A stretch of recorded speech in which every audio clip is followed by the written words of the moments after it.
State of art technology, house of Johnson, अनिभा स्टोनिक्स, भरतपुर 10, केन्द्रीय बस पार्क चितवन।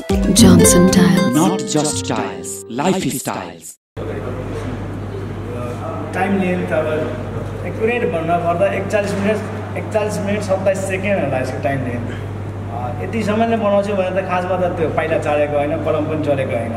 एउटा ठिक 10-15 मिनटको जुन बनिरहेको थियो आगामी योभन्दा अब अघिल्लो ग्रेडमा त्यसै गरी नै पस्क्यौँ न त भन्दाखेरि सुरज सरले होइन अलिकति केही हुन्छ भने गरौँ त कम्प्रोमाइज गर्ने ठाउँमै छैन, म छु त तपाईँको पछाडि ब्याकअपमा पावर छु भन्दाखेरि अलिकति चल्दै जाँदा त्यो प्रसङ्गवश चिजहरू पनि राम्रो आयो भनौँ न। अब त्यो सम्पादन एडिटिङ अन्तिम अवस्था सम्पादन कक्षमा पनि केही चिज हाल्दा फालौँ भने कुनै ठाउँ पनि थिएन, फुटेज वेस्टेज फुटेजै थिएन। त्यो गरिकन मेकिङ पनि राम्रो भएको थियो, सबैले भनिसक्नु भएको छ। अहिले म मेरो आफैले बनाएको मैले त यसरी भनिहाल्छु, त्यो भन्नु नै भनेर म आफैले बनाउनु गरेको होइन। टाइमले त्यो हिसाबले छ भने जुन अब आउने कुरै तपाईँ तिहारको माहौलमा सबै आज यो माहौल छ हाम्रो। आज प्रेस मिट गऱ्यौँ, हजुरहरू 7 दिन रहनु भएको छ। लगभग 2-4 दिनमा दसैँ अगाडि हामीले चाहिँ यसलाई चाहिँ पुरै रिलिजै गर्छौँ।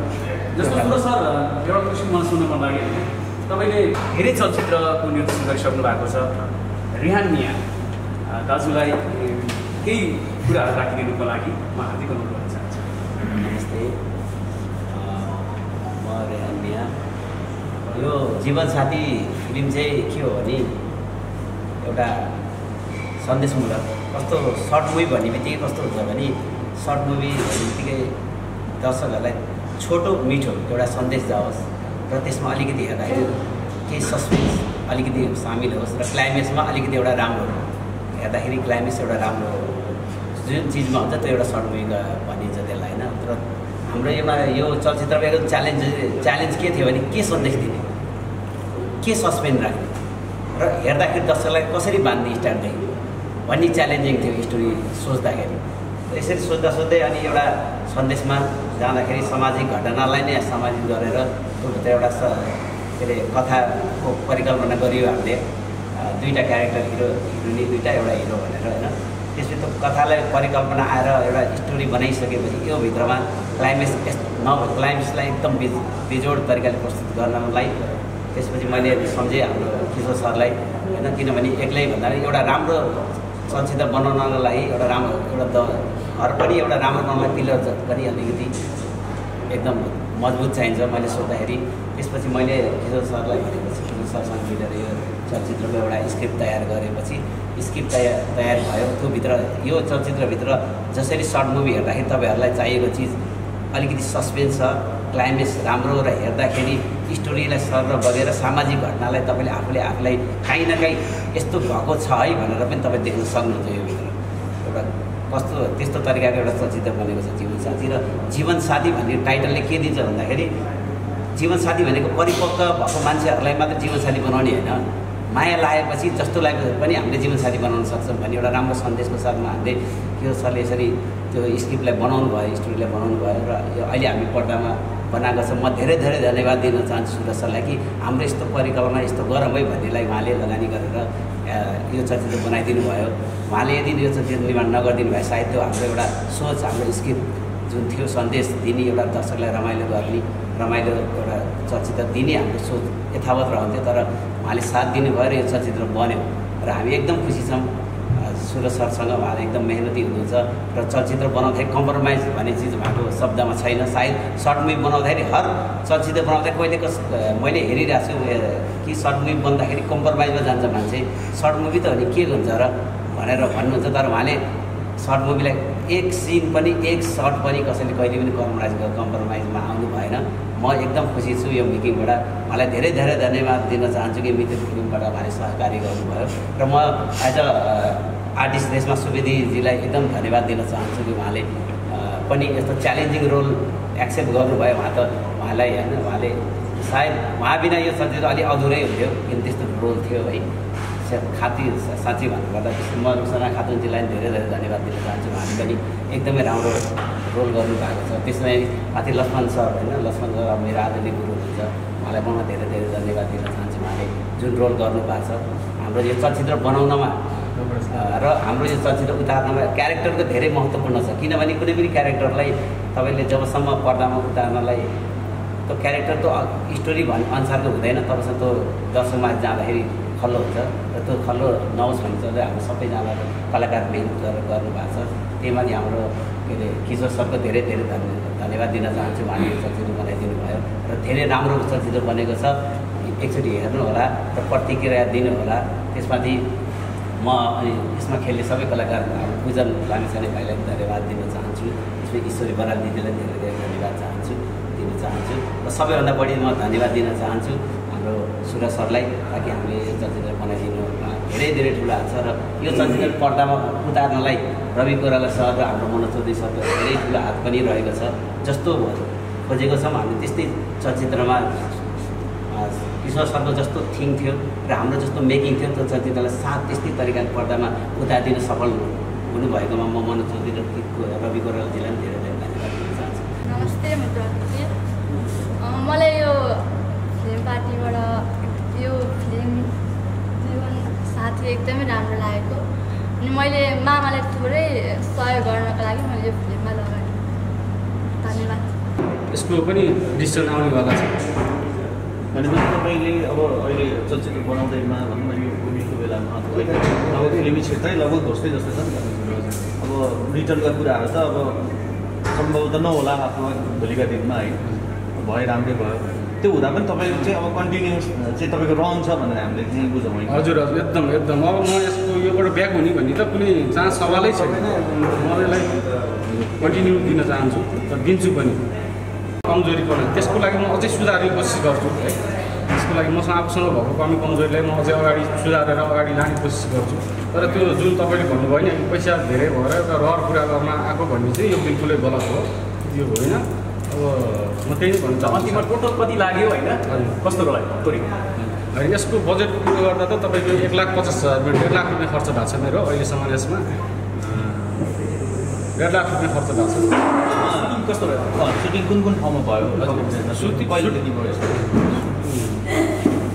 सुटिङ चाहिँ लगभग हाम्रो 5 दिन लाग्यो यसको सुटिङ गर्नको लागि। हाम्रो यसको लोकेसन चाहिँ तपाईँको खैरेनी नगरपालिकाभित्रै छ सबै लोकेसन चाहिँ खैरेनी नगरपालिकाभित्रैको लोकेसन छ। सुटिङको अवधि भनेको त्यही 5 दिन। घर चाहिँ यतै हो? हजुर मेरो घर यही पर्सा हो है मेरो घर हजुर यहीँ बजारमै हो मेरो घर यहीँ पर्सा बजारमै हो।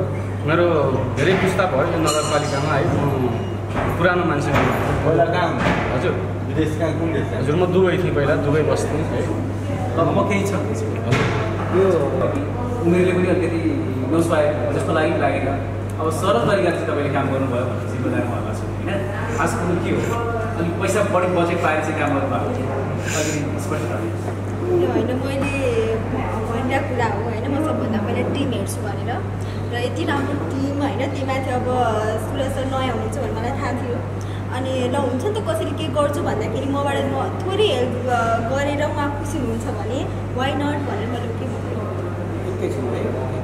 त्यो आइडिया पनि भएन है त्यसमाथि अब म त्यही नै भन्न चाहन्छु मलाई यसमा सल्लाह दिने खास कसैको सल्लाह पनि पाइनँ मेरो आफ्नो आइडियाले गर्दाखेरि यो फिल्डमा भर्खर आएको हुनाले त्यति आइडिया नपुगेकै भन्न चाहन्छु। तपाईँले भने जसरी त्यसरी एउटा गीत राखेर त्यसरी गरे भए अझै बेटर हुन्थ्यो त्यो पनि मैले अहिले आएर बुझ्दैछु त्यसो गर्नु पर्ने रहेछ भनेर जस्तो अब तपाईँ हिरो बन्ने सोच राख्नु भएको रहेछ होइन अब अहिले यहाँ प्रोजेक्टर सम्भव भएन तपाईँले चाहिँ युट्युबमा फिल्म पार्टीमा गएर चाहिँ तपाईँले चाहिँ त्यसमा चाहिँ फिल्म पार्टीमा चाहिँ यसरी लोड भएको छ ट्रेलर आउट भएको छ तपाईँले हेर्न सक्नुहुन्छ र यो चलचित्रलाई खिच्नु भएको छ एज अ सिनेमेटोग्राफर परिचय गराउन चाहन्छु। भित्री फिल्म्सबाट चाहिँ यो उत्पादन भएको हो र मनोज चौधरी र रवि कोइराला यस चलचित्रका चाहिँ एज अ सिनेमेटोग्राफर हो मैले उहाँलाई पनि सम्झिन चाहेँ। त्यस गरी परिकल्पना रेहान मिया मैले भनिसकेको छु र अब थोरै चलचित्रमा आफ्नो भूमिकाको बारेमा जानकारी गराइदिनुको लागि आदरणीय दाजु लक्ष्मण दाजुलाई चाहिँ म हार्दिक अनुरोध गर्न चाहन्छु। यसमा भूमिका के छ चलचित्रको बारेमा र अनुभव। अब चलचित्र विषयमा भन्नुपर्दा चलचित्र सबैले बनाउनु सक्छ तर निर्देशक र लेखकहरू आफ्नो आफ्नो क्याटेगोरीको हुन्छ र युट्युब भन्नेमा कतिले चाहिँ अब भनौँ न अश्लील फिल्महरू बनाउँछ तर त्यसलाई चाहिँ कटौती गर्नको लागि हाम्रा किशोर भाइ साथीभाइहरू कति लेखकहरू र निर्देशकहरू छ उहाँहरूलाई म भन्न चाहन्छु कि सामाजिक र शिक्षा प्रदान बनाउँ र दर्शकलाई अलिकति हेर्ने वातावरण बनाउँ भन्ने मेरो चाहिँ त्यो एउटा मनैदेखि लागेको छ। सब पत्रकारहरूलाई म त्यही भन्न चाहन्छु र त्यही चिजहरूलाई नै हामीले चाहिँ अलिकति बढावा दिनुपर्छ जस्तो लाग्छ। एक्लैले त केही हुँदैन र यस्तै कथामा चाहिँ बन्नुपर्छ भन्ने मलाई चाहिँ त्यसमा अलिकति विश्वास लाएर हजुरहरूको सामने मान्छे भनेछु। मेरो 2 शब्द यही टोक्छु। हस्त नमस्कार भनेर चाहिँ चिनिन्छ होइन। पछिल्लो समयमा एकदम व्यस्त हुनुहुन्छ। उहाँ चाहिँ राष्ट्रिय स्तरका धेरै चलचित्रमा काम गरिसक्नु भएको छ। धेरै ठुला चलचित्र भोजपुरीमा पनि काम गरिसक्नु भएको छ अनि म्युजिक भिडियोमा पनि व्यस्त हुनुहुन्छ। व्यस्त मोडल व्यस्त नायिका भन्न म रुचाउँछु। रेशमा सुवेदीलाई चाहिँ चलचित्रको बारेमा केही जानकारी गराइदिनुको लागि आज आफ्नो भूमिकाको बारेमा साथै सुरज पोखरेलसँग काम गर्दाको अनुभव कस्तो रह्यो? मेरो भूमिकाको विषयमा कुरा गर्नुपर्दा चाहिँ एउटा दुःखी गरिब बुढी र एउटा अपाङ्गको केटीको चाहिँ भूमिका निर्वाह गरेको छु मैले होइन। र अब मुभीको विषयमा चाहिँ अब किशोर सरले कति कुरा भनिसक्नुभयो होइन।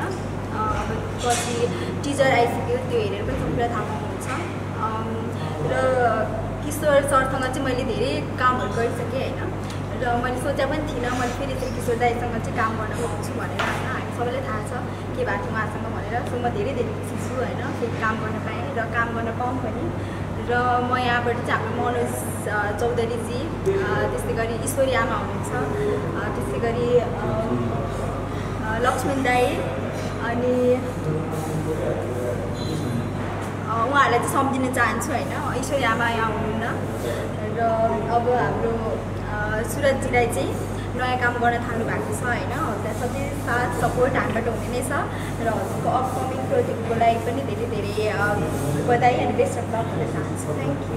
जस्तो लाग्छ छ र छैन नि पाउनु भएको छैन अब चाहिँ चाँडै पाउनु होला शुभकामना चाहिँ। यतिखेर चाहिँ म सम्झिन चाहन्छु रामप्रीत सरलाई। रामप्रीत सर घर कुरा गर्ने भन्ने त त्यो कुरै होइन है। यो फिल्ममा मेरो सानैदेखिको मैले अघि पनि भनिसकेँ सानैदेखिको मेरो इन्ट्रेस्ट थियो यो फिल्ममा। अब समय र परिस्थितिको कारणले गर्दा म आउन सकेको थिइनँ। अब समय र परिस्थिति मिल्दै आएको भएको गएर म यो फिल्ममै अब यसबाट ब्याक हुने भनेको त कुनै सवालै भएन। नआउनु जब आइसक्यो यो फिल्ममा अब म आफूले नगरे पनि म नयाँ नयाँ कलाकारहरू ल्याएर यस फिल्ममा चाहिँ म निरन्तरता काम गरिरहन्छु। जस्तो तपाईँले नायक भएर खेल्नु भएको छ। हजुर हजुर। तपाईँ आफैले कतिको मन परेको छ म क्यारेक्टर खेलेँ होइन कतिको भित्रबाट कि आफूले कतिको चाहिँ राम्रो लागेको छ यस्तो एक्टिङ गराइ मिलेन अभिनय कस्तो लागिरहेको छ त्यसो कस्तो हुन्छ भने आफूमा पनि कन्फिडेन्स हुन्छ है। त्यो कन्फिडेन्स ममा थियो म सक्छु गर्न सक्छु भन्ने कन्फिडेन्स भएरै मैले यो काम गरेको हो होइन। तर अरू पनि नेक्स्ट कामहरू पनि म आफू पनि गर्छु। निर्माता भएरै म कलाकार भएर म गर्छु। कन्फिडेन्स भएरै मैले गरेको हो। जस्तो रेशमाजीलाई म एउटा प्रश्न गर्नु होइन तपाईँ चाहिँ सुरज सरसँग चाहिँ को आर्टिस्टको रूपमा काम गर्नु पनि एकदम सजिलो छ उहाँसँग। अब अगाडि दिनहरूमा हामी सँगै काम गर्छौँ होइन ठिक छ।